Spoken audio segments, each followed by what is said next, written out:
Hey everyone, before we get started, I wanted to tell you about something special coming up. If you run a business, lead a team, or market a product, you already know how noisy the marketplace has become, and customers are overwhelmed with options, and most companies struggle to explain clearly why they're different. And if you're anything like the businesses that I work with, that could feel incredibly frustrating to be able to know that you have this great product, your company does great work. It really, you help people, but your message doesn't always communicate that as clearly as it should. Well, that's actually the work that I do. And for the past decade, I've helped companies like Microsoft and Tempur Sealy and Certified Angus Beef clarify their message and position themselves as the obvious choice in their market. Well, this summer, I'm partnering with agency Story 22 to host a 2-day workshop in London called Become the Obvious Choice. Over those 2 days, we're going to walk through the story brand framework to clarify your message and marketing. And then we'll show you how to turn that clarity into an experience customers can't stop talking about by using the principles from Unreasonable Hospitality. So it is a workshop that goes through the story brand framework to get your marketing right and Unreasonable Hospitality to get your customer experience right. So if you want your company to stand out, communicate clearly, and create experiences people remember, this workshop is for you. It's happening in London, June 10 through 11 of 2026, and you can find the registration link in the show notes.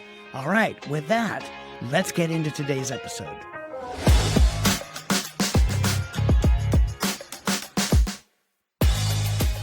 Welcome to Badass Softie, a podcast for leaders who are unapologetically ambitious and want to lead with heart because you're allowed to chase big goals without losing what makes you human. I'm your host, Dr. JJ Peterson, and I've been doing this podcast now for a while, about 6 months actually, which is kind of crazy to me that we've been together that long. And thank you for listening, by the way. And over that time, we've been slowly defining what it means to be a badass softie. And if you ask someone who's been listening from the beginning, what is a badass softie? Depending on what episode struck a chord with them, they may say something like, it's someone who is ambitious but kind. We say that all the time. Someone who refuses to be cynical, even when the world gives them plenty of reasons to. Someone who understands that kindness is not weakness, it's discipline. Someone willing to change their mind when they learn something new. The kind of leader who believes joy is not a distraction from the work, it's a fuel for the work. Or someone just brave enough to rebuild their life or business when the old version of themselves stops being true. That has really been the heart behind this podcast, creating a community where leaders can come together who believe that we have permission to be both ambitious and empathetic, driven and joyful, strategic and deeply human. And that's what I'm really trying to bring into this world. And that's kind of my mission, I would say, in the last, whatever I have left in the years that I'm going to be working, this is really my mission. And part of that mission is this podcast and the community that we are creating here. But it's also part of my mission. It involves the work that I do with my business. For years at StoryBrand, we used to say something all the time. We'd say, we want to give the good people the microphone because there's a lot of loud voices out there in the world. But the people who care deeply about others and who want to build something meaningful, who want to treat their teams and customers well, those voices don't always rise to the top on their own. So a big part of my work has always been helping those people, those businesses find their voice. And I do that, if you've been around me at all, you know that I do that by helping businesses create clear marketing. And I do that through workshops and coaching and marketing strategy. But I also do that with thought leaders who want to take their ideas and things that they know are going to make an impact and change the world and kind of put them together in a way that they can actually go out to the world with it. So maybe they want to be on stages or write books, create courses, really just impact the world with the wisdom they've gained over their lifetime. And when these leaders hire me, I've really discovered that helping them discover that voice, that work often really comes down to three things. And that is the first, helping them develop a point of view that they can articulate and write down and package. The second is helping them communicate like a guide, which if you've been around StoryBrand at all, you know that your customer is the hero and you are the guide. And then the third thing is I help them build cultures that actually cultivate joy, both for their teams and for their customers. Those three things are really the foundation of the work that I do. That's why people hire me. And you've probably heard me talk about pieces of these throughout the podcast. But today I want to go actually a little bit deeper. And I specifically want to go deeper on that first point, how I help people have and communicate a specific point of view. And the reason I want to do that is because I know a lot of people are on here and maybe you're like, well, I'm not really a leader, or I don't know if I really have something to say, but if you've ever thought about writing a book, or you're like, one day I'd love to teach this or give a talk or share your wisdom or even create products or courses or workshops, you have a voice, you have something to say, and this podcast today is for you, especially if you've ever thought, I could never do that. I don't have anything unique to say. I promise you, you do. And today I'm going to give you a little insight into how I help people develop and communicate a unique point of view so that you can do that as well for yourself. Because right now, having a specific point of view matters more than ever, because we live in a world overflowing with information where you can get any information you want pretty much at any time of the day, anywhere. AI is constantly generating content. You can get any book from it. You can, get it to write blog posts, create outlines. But here's the thing that I've mentioned a couple times about AI. There's something it cannot create, and that is perspective or a real point of view. Because a point of view doesn't come from processing information. It comes from living life long enough to see the world a certain way. And that's something that no machine can ever replicate or replace. The leaders who shape the world are not the ones repeating what everyone else already believes or just gathering the information and spitting it back out. They're the ones who are willing to say, this is what I believe, this is what I bring to the world. Now, the fact that you're here and listening to this, deciding to be a badass softie, already means you've chosen a point of view. Being a badass softie is a point of view. It's not the only point of view you have, but it is a point of view. It's the belief about what kind of leader you want to be. Understanding what you stand for, what kind of leader you want to be, and what your unique voice is in the world matters deeply. A big part of the work I do is helping leaders find and clarify that point of view, a specific point of view of how you see the world differently. And it can be a point of view they can use to lead their teams. It can be a point of view they can use to create keynotes or webinars or speeches or books. It's a point of view that can become a course, an online course, or products or ideas that reach far beyond the walls of their company.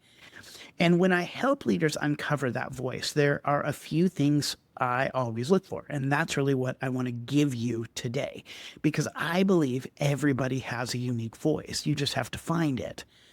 So if you're looking for your next book, speech, or training, here are 3 places you can start. All right. The first that I'm always trying to mine from people is personal wisdom.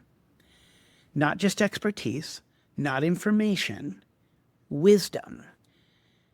Personal wisdom. The stories in your life where something actually changed you. The moments where things didn't go according to plan, but you came out the other side seeing the world a little bit differently. People trust wisdom for a reason. Wisdom almost always has a scar attached to it.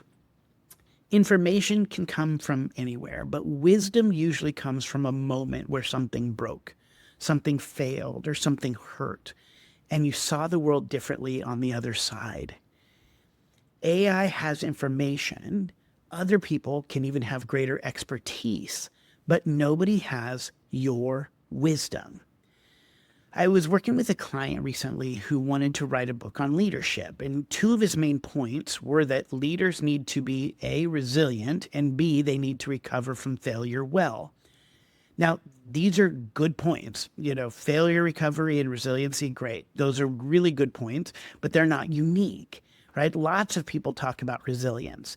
So I started digging a little deeper into his story, and I discovered that for part of his life, stories from his life, one of them involved flying to Detroit to pick up a car and driving it all the way back to the West Coast, only to wreck it right before he got home. He lived, but it was a crazy story. He also had survived a helicopter crash in Alaska, a skydiving accident where his chute didn't open properly. He was involved in a shark diving incident where the cage malfunctioned and he almost died. I mean, this guy had almost died in crazy accidents more times than I could count. And he wasn't really wanting to talk about those because he was like, oh, those are kind of grandiose and they're good party stories, but they're not really. And I was like, no, no, no. When you start telling these stories, now that's where we're getting somewhere. Because now we actually could have a point of view on resilience and recovery from failure. Because when somebody who has almost died, multiple times talks about resilience, you listen differently, right? You have stories, you have wisdom, you have a voice nobody else has. There may be nothing new that can be said under the sun, but there might be a new way of saying it that is specific to your voice. That is part of your point of view. So here's the first tip. If you're looking to develop your own point of view, start by asking yourself, what stories do I have that I always tell, and what did I learn from them? Because a lot of times we don't make that next step. The first part is just, it's an entertaining story, but the second piece is the wisdom. What did I learn from that? All right. So once you begin mining your personal wisdom, and once I start doing that with leaders, the second thing that I look for when helping them is I help them try to discover a paradigm shift. Now, this one is sometimes a little harder to find, but when you do, it is magic. Most powerful ideas contain a shift, something that makes people stop and say, I've never thought about it like that before. This moment is incredibly powerful because what often happens when people hear information from this perspective, they may agree with it. But when they experience a paradigm shift, they start to see the world differently. It actually changes them. And once someone sees the world differently, they rarely go back, and it helps build a ton of trust in your thought leadership. This is why most influential thinkers in the world are not just sharing information. They're introducing a new way of looking at something. For example, Simon Sinek didn't just tell leaders to communicate better. He said something a bit more interesting. He said, people don't buy what you do, they buy why you do it. Simon Sinek is all about the why. That's a paradigm shift. Carol Dweck didn't just tell people to work harder to get better. She introduced the idea of growth mindset, that your abilities are not fixed. They can be developed. That's a paradigm shift. Even in business and marketing, some of the most powerful ideas are paradigm shifts. I mean, what changed my life is Donald Miller. When he introduced the story brand framework, the idea wasn't just you need better marketing, more clever marketing. The shift was your customer is the hero and your brand is the guide, and you need to tell a story from that perspective. And once you see that, you can't unsee it. I mean, I cannot go back because suddenly every website, every advertisement, every keynote either works or it doesn't based on that new paradigm shift. A paradigm shift reframes something people already know. It helps them see the same problem, the same world, or the same opportunity, but from a completely different angle. And that shift is another foundation for a point of view. So you may say to yourself, well, yeah, Carol Dweck and Donna Miller and Simon Sinek, those are $1 million ideas and they feel like lightning or they're from geniuses, and yeah, I actually do think those people are geniuses. But I bet you have something you believe that is just a little bit different from other people in your industry or your world. And to be honest, it really doesn't have to be just like completely different than what everyone else says or does. And it doesn't even have to be something that nobody else has ever said before. It just has to be different than the dominant thinking. So for instance, if you are a physical trainer, you may say something like, most people think that in order to lose weight, you just need to work out more and eat less. But let me tell you why that's wrong. That's a paradigm shift. So what do you believe about your industry or your work that most people don't see yet? Because hidden inside that tension is often a paradigm shift. And that shift might be the beginning of your point of view. So tip number 1 was mine for your personal wisdom. But tip number 2 is write down this. What is something people in your field assume is true, but that you quietly disagree with? If you can find that little shift, that little thing that you go, a lot of people think this, but I'm here to tell you, that paradigm shift allows you to stand out, have a unique point of view, and position you as a thought leader in the market. All right. Now, the third thing that I work with leaders on is finding what I call their layers. Now, this actually comes from academia. So when you write a PhD, you are not allowed to simply repeat what everyone else has already written. You have to add something to the scholarship. So what you have to find is your voice in this area of study. And that voice often lives in the overlap of ideas, the layer of ideas. So I have to give credit to a conversation I had with my friend Megan Forbes for helping me articulate this. Because when I say layers, what I mean is this. When I wrote my dissertation, I wanted to write about narrative marketing, but that has already been studied. So that's one layer. So then what I needed to do is add a layer on top of that to say, I want to study narrative transportation in narrative marketing. But that had already been done too. So then I added another layer of how narrative transportation is achieved through 2 very specific ideas. 1, a consumer seeing themselves in the story, and 2, creating fidelity coherency. And I'll tell you what, that layer on top of that layer on top of that layer had also already been studied. So I added another layer of how to achieve narrative transportation through narrative frameworks, through marketing. And what I did was I added the story brand framework. And then I added one more layer, which was I had to measure its effectiveness. Those last 2 things in that whole combination had never been done. So I had layer upon layer upon layer upon layer. I know that gets a little nerdy and has, quote unquote, a lot of layers to it, but I hope you start to see the point here, is that each area or layer you add to your thought leadership can actually create a unique point of view. And here's specifically what I mean kind of in the business world.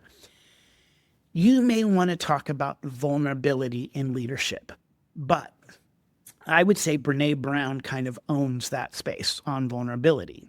Or you might want to talk about growth mindset, but Carol Dweck already owns, growth mindset. Or maybe you're like, what I'm really passionate about is helping people find their why. Well, again, that would be Simon Sinek. So each of those layers already exist: vulnerability, growth mindset, and finding your why. But maybe your unique voice is about finding a way that those layers work together. So maybe you talk about the vulnerability of growth. That's vulnerability, growth, 2 layers. Or maybe how sharing your why can inspire vulnerability and growth in others. So now we have sharing your why, inspiring vulnerability, inspiring growth. But that's 3 layers. Your unique voice lives in those layers. So you may say, I don't have anything unique to say. Well, you do. When you find 2 areas of passion that come together, you have now found a unique point of view. And a big part of my work is helping leaders discover and articulate that voice. And sometimes it becomes a keynote. Sometimes it becomes a course. Sometimes it becomes a book that introduces their ideas to the world. However it shows up, I'm usually helping people discover and articulate their point of view by first mining for wisdom, looking for a paradigm shift, and finding those layers. So that third piece of finding the layers, the tip that I have for you, I would just say, what are your areas of passion? You probably have 2 or 3 of those areas, not just one. If you're looking for a unique point of view, how can you layer those ideas together in order to come up with a unique thing that nobody else is talking about with your stories and your paradigm shift? That's what I do. When I sit down for a half day or day, I go through this process. That's a big part of the work I do, helping them identify their voice by looking for their wisdom, articulate their paradigm shift, and finding their layers. And then, like I said, I help them turn it into keynotes, courses, books, messages, and ways to make money so that they can actually not only make a living through their thought leadership, but they can actually then impact the world in bigger and better ways. If that sounds like something you'd like help with, you can learn more at drjjpeterson.com. Just go there, reach out to me, and maybe you have a unique point of view that you want to bring to the world in a whole new way. I can help you do that. Not only create that, the courses, the books, the keynotes, and all that stuff, but then I can also help you market it so that more people can be impacted by your wisdom. I want to leave you with one question, because you may again be thinking, do I have something here? Is there something that I can bring to the world? The question that I would ask you that might prompt kind of some more thinking about this is, what is something you believe about leadership, business, or life that you rarely say out loud? Because that idea, that perspective, that lived wisdom might be the beginning of your point of view. So let me leave you with this. May you have the courage to develop a point of view that is truly your own. May you trust the wisdom that has come from the scars in your story. May you find the voice that only you can bring to the world.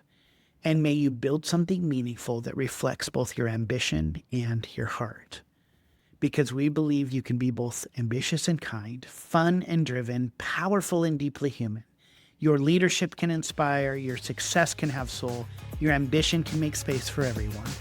That's why you're a badass softie. We'll see you next week. Thanks for listening. Follow and subscribe so you don't miss an episode. BadassSoftie.com is crafted by Fruitful Design and Strategy.